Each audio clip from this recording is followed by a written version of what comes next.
I really don't think we need another Lord of the Rings movie. Recently, it was announced that in 2026, we're going to get another Lord of the Rings movie under the working title, The Hunt for Gollum. And apparently it's going to be the first of 2 movies, and that Peter Jackson, the director of the Lord of the Rings trilogy and the Hobbit trilogy, is going to be producing it, along with Fran Walsh and Philippa Boyens. And apparently the director is going to be none other than Andy Serkis, who played Gollum in both trilogies. I'd love to be optimistic about this project, but I don't think this is going to turn out well. The Lord of the Rings trilogy was a monumental achievement in the history of cinema. And one advantage that this trilogy had was each movie was adapting easily a full feature film's worth of source material, that being the corresponding novels by J.R.R. Tolkien.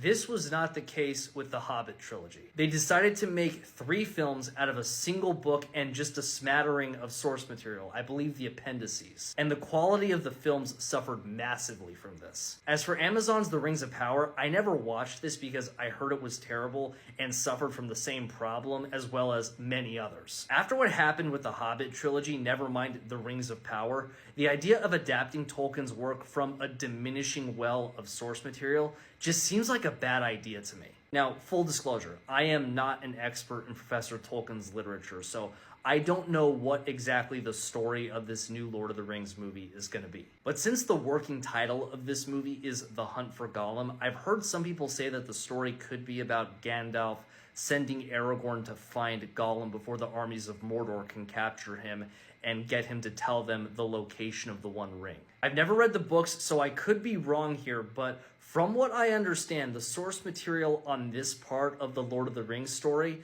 is very, very brief and not enough to support a feature film, let alone 2. Feel free to correct me if I'm off base here, but given the diminishing returns that we've been getting from adapting Tolkien's work to the screen, Lord of the Rings: The Hunt for Gollum really ought not to happen.